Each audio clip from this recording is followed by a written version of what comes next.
Not fair. All Not right. fair. Hello and welcome to TV Unleashed. This is episode 2 with Sammi and Mandi. I'm Sammi, that's Mandi, and we're continuing our journey with the Golden Girls. But first, we have some serious news to address. Matt Lauer from the Today Show got fired this week due to alleged sexual misconduct.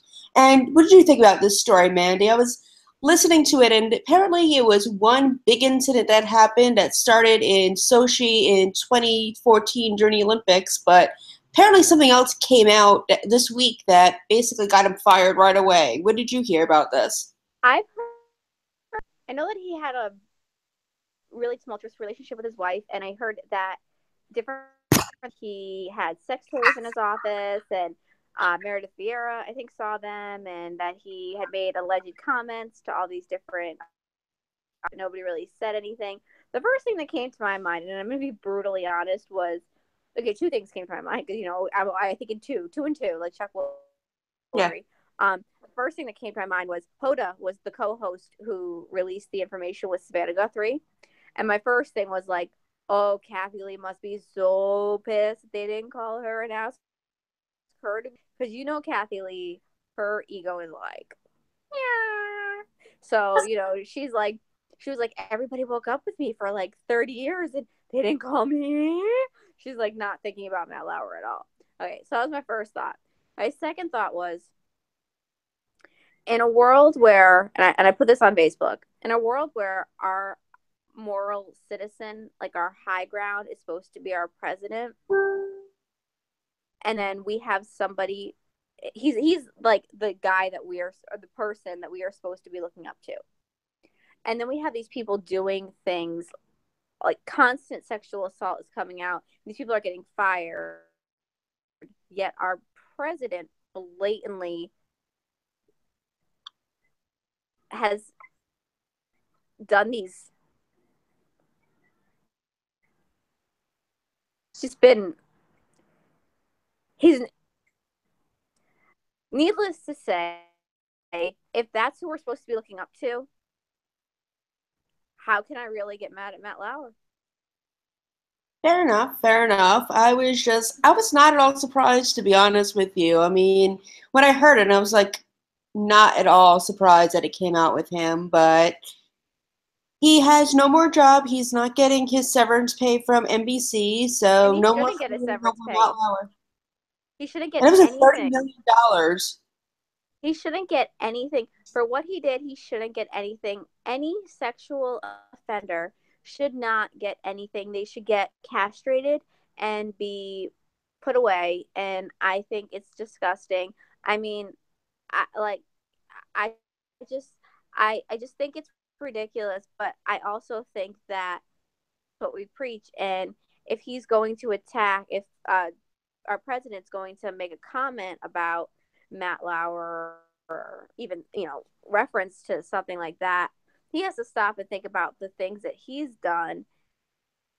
Now he's coming out and he's saying, "Oh, I never that recording of me and Billy Bush," because there was that whole Billy Bush scandal, where he was talking about, how easy it is to get a woman and you just shove your tongue down their throats and all that horrible stuff that he was doing. He's saying, "Oh, that stuff never really happened. I never really said that." And so it's almost like, if we can fire all of these other people, then why aren't we firing our moral high ground? Because maybe if it wasn't so if people weren't looking up and saying, "Well, if the president can do it, then why can't I?" I think it gives me a really bad taste in my mouth to think that there are people who are so higher up in the world doing these things, thinking that it's not going to have a trickle down effect. Yeah, it's just sad all around. And I think, I'm glad Matt Lauer's not getting quote unquote rewarded. I'm glad he's gone if these allegations are true. But let's move on to what we're actually doing, because talking about the Golden Girls. You have news on Coco the Cook. You found him. Found Coco, and but first, let me just say that this whole Matt Lauer thing, I have to just segue back to that. Is that it's not just exclusive to him. I think that it's great that finally everybody who's who's doing these sexual assault things, that they're all coming out and they're now getting like, I think it's great that everybody's finally getting in trouble for the crap that they're pulling, because this is unacceptable. And you know what? I'm kind of in a weird way waiting for like a woman to now get in trouble for it. Like, isn't it kind of shocking that it's just men? I Like, wouldn't be surprised. I honestly wouldn't. I don't want to. I can't think of any woman that would do it at this point on off the top of my head, but I wouldn't be surprised if it actually happened.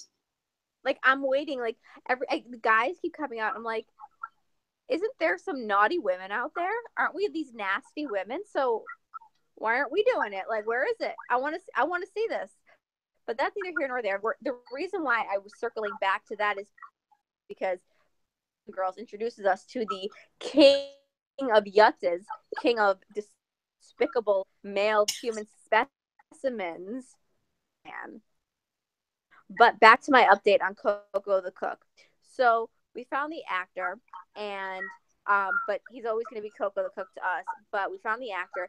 He hasn't acted since the late '80s, like maybe early '90s. Wife passed away.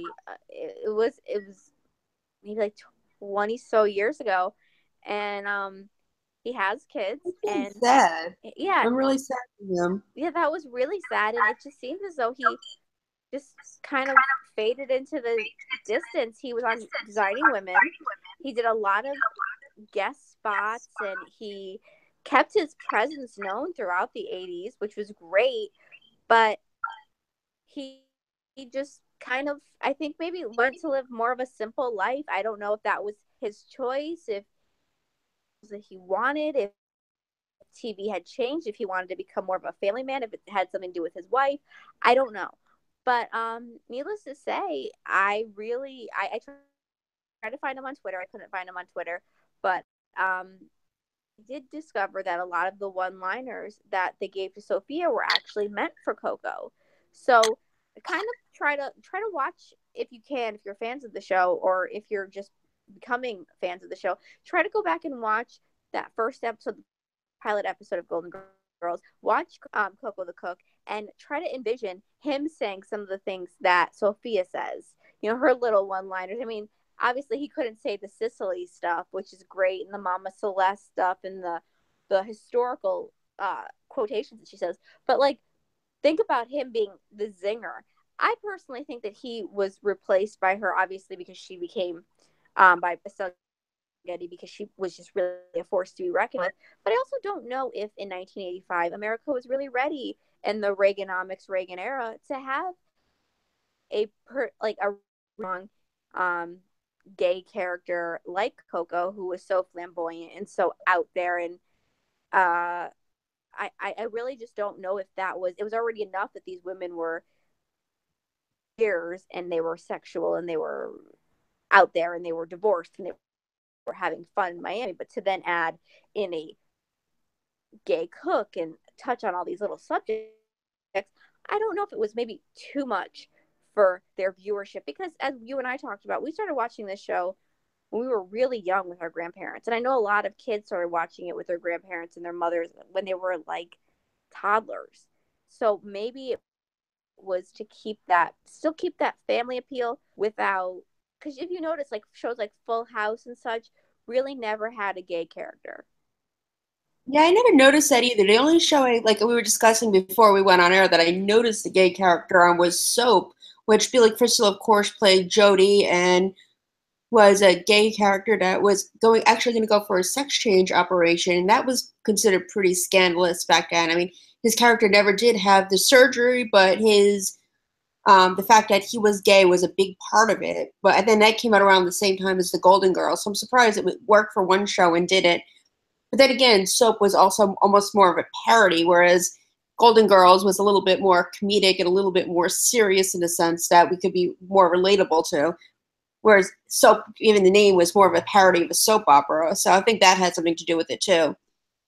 Yeah, I think that they also, B. Arthur had come off of Maud, where her character not only had an abortion in her 40s, but she was a bipolar character. So there was already pushing the envelope, and maybe they were trying to say, okay, well, now we're gonna rein it in a little bit. So there's probably a bevy of reasons. I don't know. I think if they did it now, it would be totally different. I also think there would have been more of a diversity of characters. But with that being said, we have kind of found Coco. If you're out there though, actor who played Coco, find us. We Extra want you as a Family guest. We love. One, find us, love us, cook for us. That's all I have to say. Find us. Hashtag find Coco the Cook, because you know what? We want to find the real actor and we want to bring him to this show, because that's like our real mission, is to like find these people and be like, come talk to us. Come tell us what your character had gone if your character had stayed. Yeah, unfortunately, we can only do that with very few characters because, unfortunately, a lot of the people on this show are dead, and I don't think either one of us could bring out a Ouija board and try to bring back characters from the Golden Girls. But I will get a psychic. would like don't test me. I will get a psychic. you do that. I would love to see you try. It's been John. Okay, now going back to the second episode of the Golden Girls, this episode is the beginning of all the inconsistencies. Dorothy's marriage, Dorothy's children, the ages, everything. It was just like one big whole inconsistency that carried out throughout the entire series. Let's start with Dorothy's marriage to Stan the Utz, which we all dated as Stan. I mean, no comment, but I have. I know I have. It's called Guess Who's Coming to the Wedding. It's basically it's supposed to be this jubilant episode. They really like weddings at the beginning. It's supposed to be this jubilant episode. Dorothy's oldest daughter, Kate, she has two kids, Kate and Michael. Kate is coming to Florida. She's bringing her doctor boyfriend. She's gonna get married. She announces she's getting married, and it's this happy, great thing. Oh, everybody wants their daughter to marry a doctor. I know that. My Jewish relatives, may they rest in peace, we're always like, don't you want to marry a Jewish doctor? No.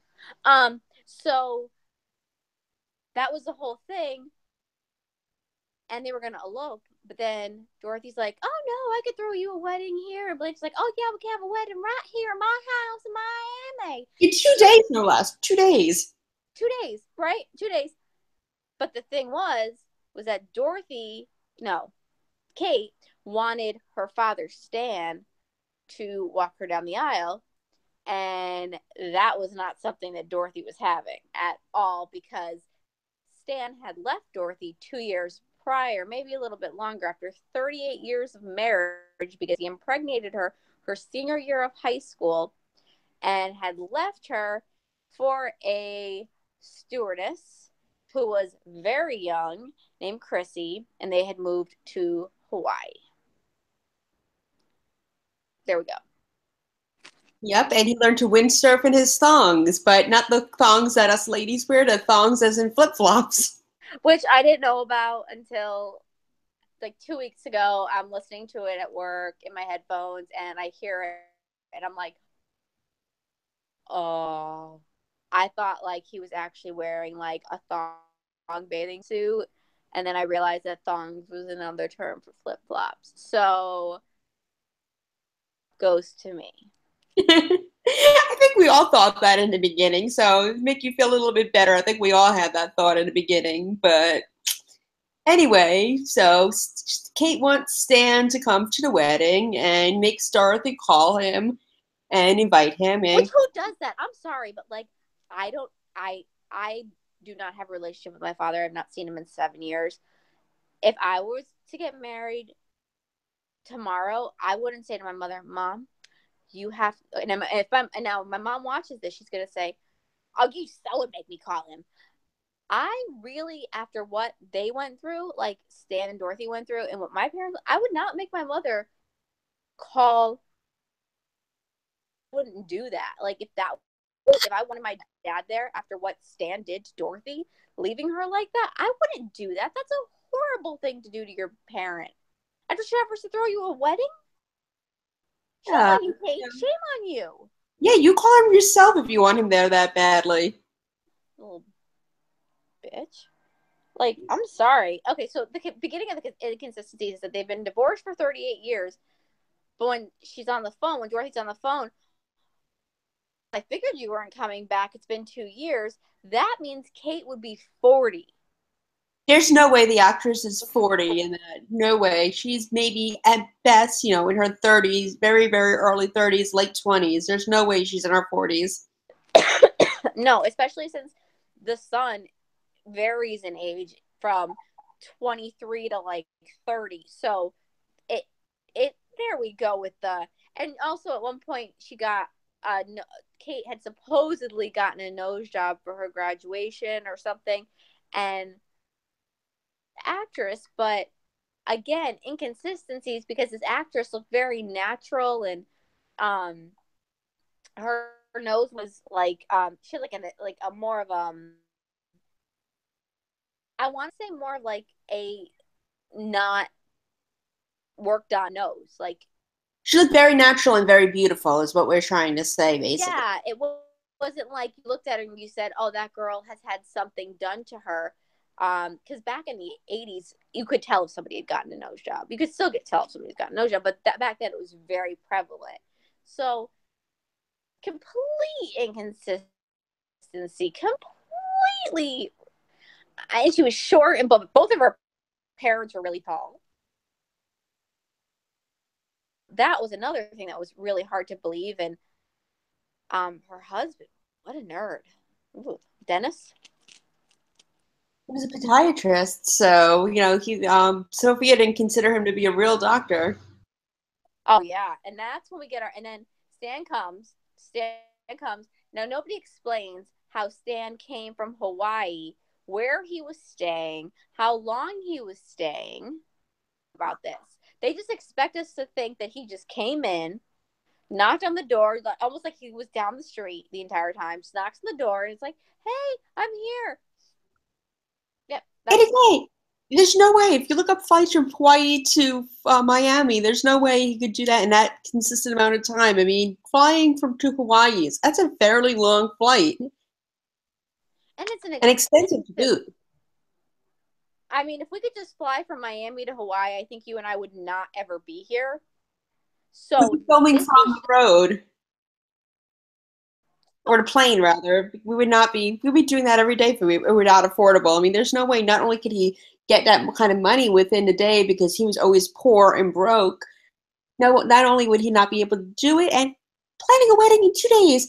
My sister got married last December. My brother got married last August. Weddings both took over a year to plan. There's no way in 2 days they can plan a wedding like that. And she's like, "Oh, I'm just planning a little wedding, like just it was throwing a all too party." convenient. It all just worked out too well. And then they were doing the little rice bags, and Blanche comes in and just, "How my little wedding elves?" Wedding elves, in the words of Dorothy. And then Sophia was like, "This elf quits." Well, can you blame her? Blanche was bossing her around. Rose was harassing her about eating cheese balls. I mean, I would quit too. Those cheese balls were all funky kind of colors. I'm just saying. Like, did you see Seriously. them? They were like green, blue, purple. Those cheese balls had gone bad. No wonder why the priest was giving them up for Lent. I don't blame him on that one. I wouldn't eat them either. And also, how did she get her wedding dress so quickly? It's like she suddenly woke up one day, decided, oh, Dennis and I are getting married, and all of a sudden she has her wedding dress and everything. Do you know how long it takes to get a wedding dress, get fitted for a wedding dress, and all that? No way she could do that in a day. Um, I'm just gonna do this because one of us might get married one day. Shout out David's bridal. And Kleinfeld. Exactly. See, we're trying to like boost the momentum and think like outside of the box. Back then they had like Jordan Marsh. They referred to Jordan Marsh one time on that show. So she like ran to like the bridal section and she was like, "This dress will do." That dress was ugly. It But was. the worst outfit though, I mean Blanche looked great. Even Sophia looked great with her little pill with the, and I am so sorry, rest in peace, B. Arthur. Looked like a giant piece of bubble gum. She did. I mean, that pink, they always put her in the worst outfits, though. I mean, I always felt so bad for her. They always tried to dress her like very, oh, I don't even know how to explain it, but she always had the worst outfits. Even her wedding dress when she got married in the series finale, they put her in like the worst wedding dress ever. I mean, I would wear that. I wouldn't even wear that if I were paying off a bet. Remember when you were younger and you made those rings with out of like paper, those circles, and you would like then like decorate for Christmas and you'd put them up? That's what Dorothy's dress looked like in the finale. She had like those little like circles all over her thing, like her little cutout circles. But this dress that Kate was wearing the entire time, and all she kept saying was "Ma, Ma," and I wanted to be like, "You sound like a squawking duck." And then the whole thing was that Stan had a toupee, and it was That looked like horrible. it And like Donny Osmond. he looked like Donny Osmond. Like, that is an insult to Donny Osmond. Poor Donny. Poor Donny. Like, I'm sorry, but like, I'm not a huge Donny Osmond fan, but at that moment, I was like, poor freaking Donny Osmond. Like, that is just mean and cruel, and he should sue. Donnie, you can still sue because it's in reruns. But then, so Stan leaves, or no, the Kate and the husband, her new husband Dennis leave, and Dorothy decides she's going to talk to Stan, and she tells him how she really feels. But the problem is that he leaves his hair behind because she wants to talk to the bald guy who left her 38 years ago. But that still doesn't make sense, because if he left her 38 years ago, but they didn't see each other for 2 years, were they married for 38 years? But then there was 2 years after that. That's 40 years. So, and I'm not like a super math genius, but I don't suck at math. That's 40 years, right, Sammy? Am I right, Sammy? Yeah, they didn't see each other for 2 years, but they were married. They were married for 38 years. He left her after 38 years. She didn't see him for 2 years, so that's 40. No, I don't know, but they haven't seen each other in a long time. Is the point? And she wanted to talk to the bald dude instead of the dude in a toupee that supposedly looks like Donny Osmond, which still didn't make sense because back then Donny Osmond was around. A little bit country, she's a little bit rock and roll. Like, it was great. Yeah, he was about our age back then, and there's really no way he would be wearing a toupee. So Sophia was probably just trying to be sarcastic, but it really didn't go over very well. Well, now we're looking back at it, we're like, oh god, that's an insult to Donny Osmond. But at that time, it was funny because you're like, because she had a stroke, so she had no idea that like it was Stan. Even though I think she knew it was Stan, she was just being, herself, because that was a line written for Coco, who would have been all sassy, been like, who brought Donny Osmond? So like that's kind of my interpretation of Coco. But then, so Stan is like, the time doesn't make sense. And then, Chrissy couldn't come conveniently, which made a lot of sense because she had a tanning bed incident. And Dan leaves, and she's left with his hair. And I would have burnt that. Dang, I would have just been like, in the fire, goodbye. a great way to end that episode would have been if they had done like one of those things where like they flash, like she's laying there, and then all of a sudden, like a couple minutes later, like nighttime, and she was wearing like a white nightgown, and she was wearing the hair, and she's like, "It's me, Stan." That would have ended the episode very Yeah, appropriately. that would have been great. That would have been great. And another thing that bothered me about this episode is, where was Michael? I mean, don't you think Kate would have invited her own damn brother to the wedding? I thought about that last night. I watched it last night, in preparation for today, because I've seen it so many times, but I wanted to rewatch it, and my boyfriend's never seen any episodes of The Golden Girls, so I was like, well, if you haven't seen it and you're not like a hardcore fan, the second episode is an okay place to start. And we were watching it, and as we're watching it, I'm thinking, married, she didn't ask her brother to show up. Like, that's kind of a dick move. Like, I mean, like, they never showed her and her brother ever together. I noticed that too. I mean, what was that about? Did they have some kind of falling out or something? Did they not know the other one existed? I mean, there's something very weird and inconsistent about that they were never there at the same time. Well, the siblings though, like, if you notice, even when later on when Rose had that heart attack or whatever, like the siblings were never ever together at the same time. That's They true. never like all of the women had multiple children. They never had their kids there time period. Yeah, I don't know if that was just storyline convenience or we're supposed to forget that they had more than one child or what, because they have another episode later on where Kate returned and then we never hear from her again, but we have like 2 or 3 episodes with Michael, all played by different actors and different ages. That I think he does some kind of Benjamin Button thing because he goes from 30 to 23 and back to their like And then Kate consistency comes is back not with this there. really bad haircut. I mean, if I thought that first hairstyle was bad, then she comes back looking like the one from Three's Company, not the Janet from Three's Let's do it. Company. And I'm like, what happened? I'm just what happened? Did they Yeah, want Joyce DeWitt for the part? And she was like, oh no, I'm busy. Like, no, you weren't busy. I know you weren't busy because I know where you were. But like, so basically, the summation of episode 2 is that we learned that Blanche. That's when the real characters come out. Blanche, we learned, is a real harlot because she talks about her sexual misadventures, and then we learned that Rose is just dumb as rocks. All she cares about is cheese balls. We learned Sophia is the firecracker. I mean, she steals the show. We learned Coco's gone. Like he ain't ever come back. He left with Stan's toupee. And then we learn that Dorothy is really like just this hard ass woman, but will do anything for her children. And we also learn about Stan. That's when Stan comes in with his line that is always there. It's hi, it's me, Stan. And that is when we get that almost the picture at Sicily 1912 line. There, I think they all have their little things that they do.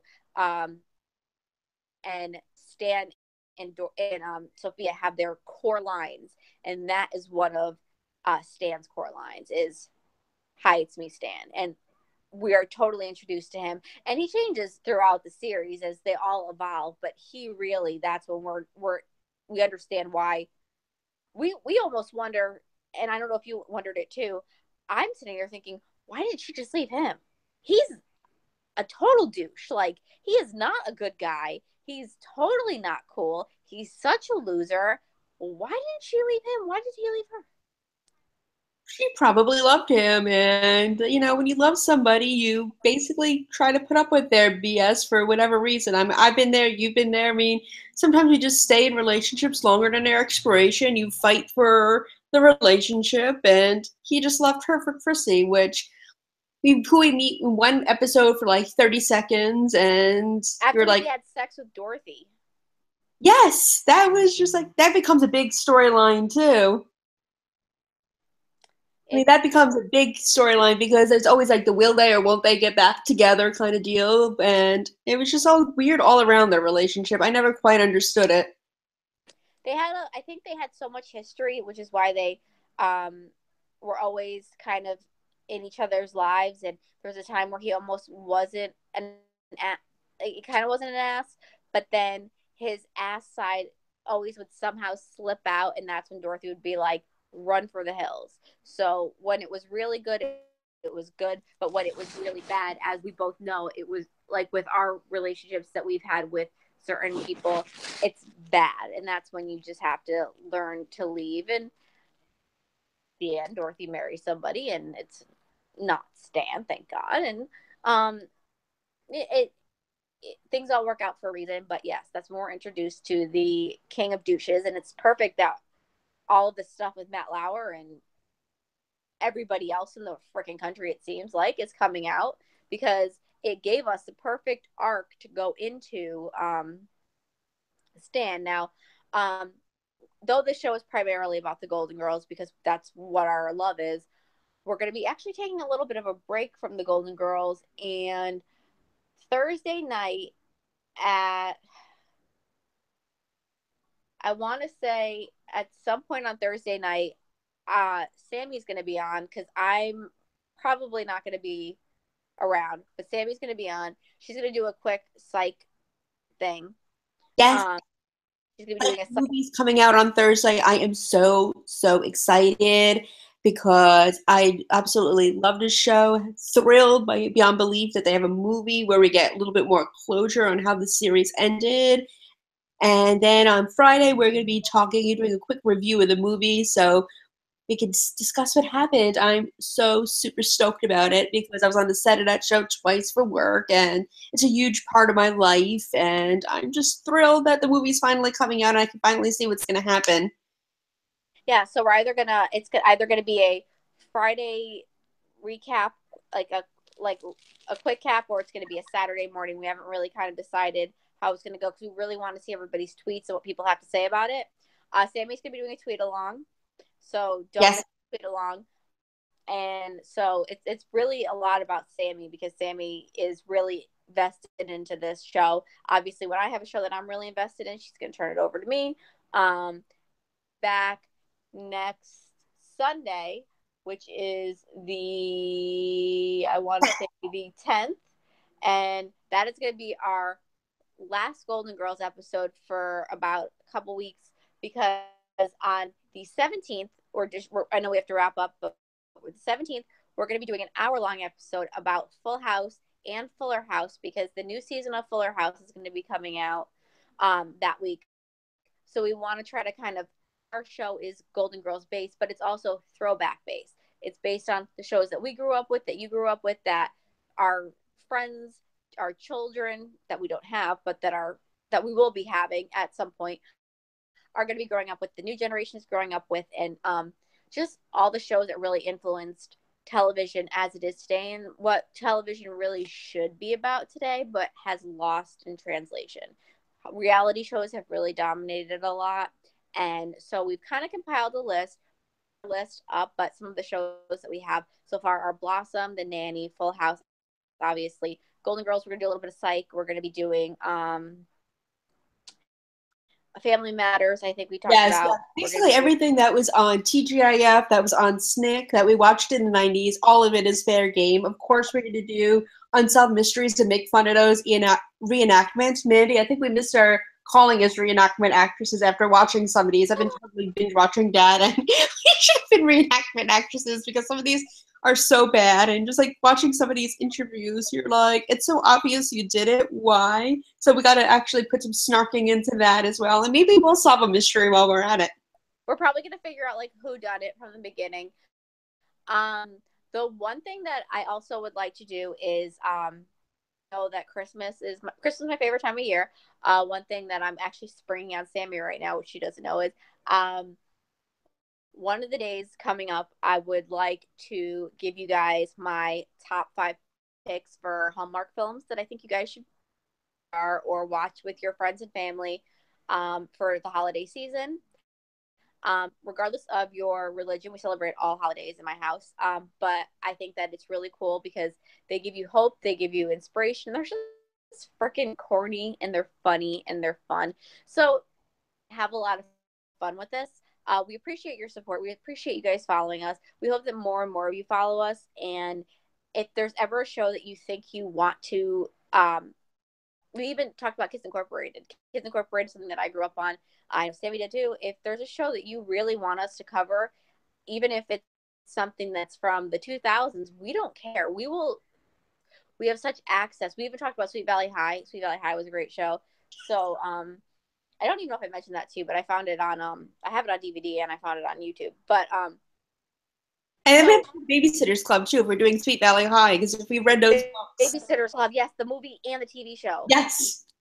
So anything that you can think of, just like let us know and we will like snark the crap out of it because we do not care because that's what we do. So let us know. We're at TV Unleashed on Facebook, at TV Unleashed on Instagram, and at TV Unleashed 1 on Twitter, because for some reason somebody already took TV Unleashed on Twitter and never used it, so we had to go with TV Unleashed 1 on Twitter, which completely throws me off because I want everything to be the same, but it's TV Unleashed Facebook. But it can't be consistent because the Golden Girls isn't, so how can we be consistent? We have to throw like a cork in this whole game. If you guys exactly want to tweet anything, if you want to say anything, just say it. If you think that we suck, say it. If you have a favorite quote that you want, say it. Anything you guys tweet, we're gonna say it. We're gonna say it, and we're gonna be like, "This is what they said." So just this is what it's about: getting together with your girlfriends, boyfriends, friends, parents, relatives, whatever, and just laughing about these shows, because in reality, that's what they were meant to be. They were entertainment value, and that is what we're doing. Is we're just talking about the entertainment value based around all of it. And we hope that you guys enjoyed tonight's episode. So we're going to do one more on next Sunday. Here's a schedule. So we just do a quick schedule again. Thursday night, it's going to be 15 minutes of Sammy talking about the psych. We're going to be doing a tweet along. Then Friday, we're going to try to do a show together. If we can't do it Friday night, we're going to do it Saturday at some point. Because I, have a crazy schedule. Sammy has a crazy schedule. We're trying everything together. And then Sunday, we're going to do our last Golden Girls episode. The following Sunday is going to lead us into Full House. And then, we'll pick up the pace from there. We love you guys. Thank you so much. Have a slice of cheesecake for the Golden Girls. And we love you all. This has been Mandy. Bye. Thank you. Enjoy.